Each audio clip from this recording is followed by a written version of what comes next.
Are you a mom who has recently delivered a baby vaginally or by C-section within the last 6 months, wondering if you will hurt yourself if you return to exercise?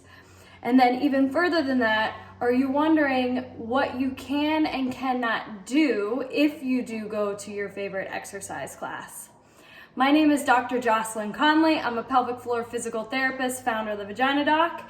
And in this video, we're gonna talk about those, whether or not you're gonna hurt yourself if you go to class and what you can and cannot do. So to answer the first question, let me just say in as short a way as possible, no, you're not going to hurt yourself. Your body will not let you. But it comes at a price. And it depends on where you are postpartum and how your delivery went. So in short, no, you won't hurt yourself you shouldn't, the chances are you will not hurt yourself within one single class. However, if you push yourself and you overdo it and you ignore mechanics, you ignore the importance of postpartum healing, that will catch up to you because our body is smart and it's going to compensate so that you can complete the movement from the movement or movements so you get through the class. But at what cost? What are those compensations doing to other parts of your body? Also, if you are going back to things too early and it is too much for your healing tissue, that can create problems quicker than, just showing up in the long term. So in summary, you won't likely hurt yourself within one exercise class, but if you choose to overdo it over and over again or repeatedly, that can catch up to you. The next question is, what can and can't you do if you go to your favorite exercise class? And my answer is, I ask you to change your language first. It's instead of asking what you can and cannot do, ask yourself what you should or should not do. Because our bodies, again, are amazingly adaptable, and you'll be able to do what you put your mind, if you set your mind to it, for the most part. Let's be reasonable. But should you do it? At what cost? And why do you want to do what you want to do? Are also important questions that you should be asking yourself. So let's dive into this a little bit deeper. I ask my clients and my patients to think about where they want to be when they're 60 and above. Personally, I want to be able to continue to hike, continue to lift weights, continue to run and jump, and basically just do whatever I want to do to feel good and healthy. So what I do now, that's what I'm thinking about. Like, is it worth it? So most of us, if we really pick apart our goals, we get to the conclusion that the slow gain is much more, it's a better strategy for preserving your body for the long run so you can continue to do the things you love across the long term versus the short term gain of going super hard before your body's ready to. So if you're like me, then I suggest you focus on should. There's no need to try to beat records or try to move and compete to the level of where you were before you were pregnant at this stage of the game. So we're talking early postpartum. Early postpartum is anywhere in that 18-month mark, or especially within the first year postpartum. So now, what should you do? And this is just general, this is my general recommendations. Just know that this is not medical advice. In order to figure out what's appropriate for you, you need to see a trained provider. I suggest a pelvic floor physical therapist that is knowledgeable in the movements and the activities that you want to do. So what should you do now? First and foremost, you need to move at a controlled pace for the first months that you are consistently exercising. And then to take that one step further, I recommend my clients and my patients to pace themselves with their breathing. So if you're squatting, your pace of the squat, if it's a body weight squat, is dictating how many reps you're getting in within a set, depending on what kind of class or what kind of workout you're in. So for a lot of people, I have them breathe in on the way down, out on the way up. Sometimes it is breathe in at the top and exhale through the movement. It just varies depending on what's going on with the individual. The next thing you should do is focus on the mechanics and then conditioning of functional body weight movements like squatting, lunging, step ups, step downs or single leg squats, double and single leg calf raises, lateral lunges, variations of those body weight movements. And I suggest you do that for a minimum of 3 to 6 months before progressing into jumping and running. Now, why do I mention those movements specifically? It's because those movements are patterns that are building up. They're movements important to strengthen jumps like squat jumps, double unders or single unders, jumping lunges. A lot of people advance to the jumping and their tissues aren't ready for that. So not only focusing on mechanics first, but then getting fit in those positions or those movements is just as important. The next thing you should do is stay present while you're working out. Yeah, you might have had a stressful day, but when you are using your body as a vehicle to improve your health and fitness, you can't abuse it. So how do you know if you're abusing it if you are not present? You're just in there and just coasting. You have to be present and intentional with your movements.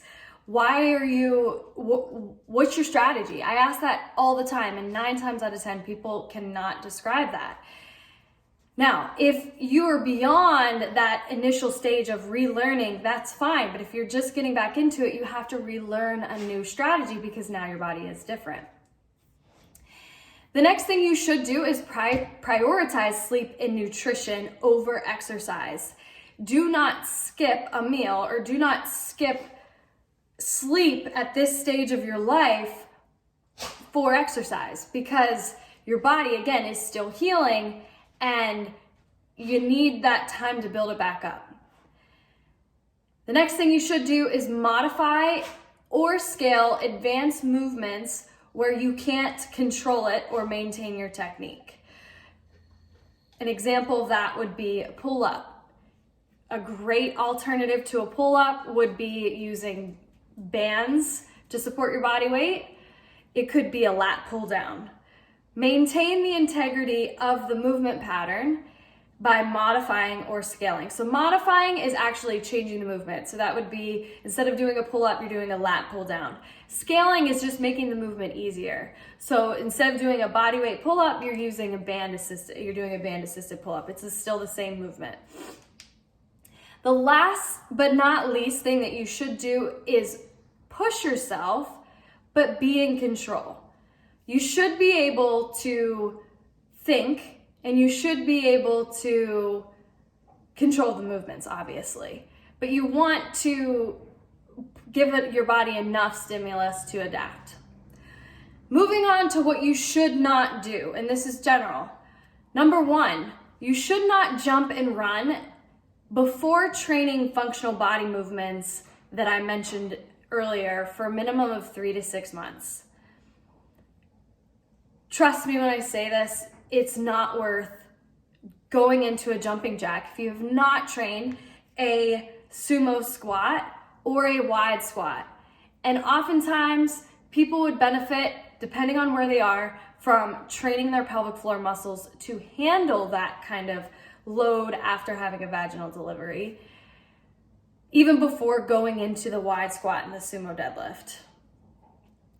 Next, you should not prioritize quantity over quality. So if you're participating in workouts that are like as many reps as you can in a minute or any amount of time, you are not competing with your old time, and you are not competing with the person next to you. You should focus on the quality and control of the movement.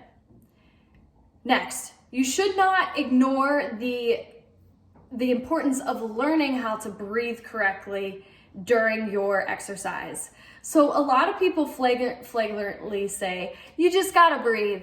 And I'm like, yes, they're right technically, but they don't know why, and they don't know how to tell you why that's important. Conditioning a good diaphragmatic breath in a workout that is beyond 3 minutes is absolutely vital to tap into the deep core system, in addition to delivering a sufficient amount of oxygen to the working tissues. But nonetheless, the first reason is more important.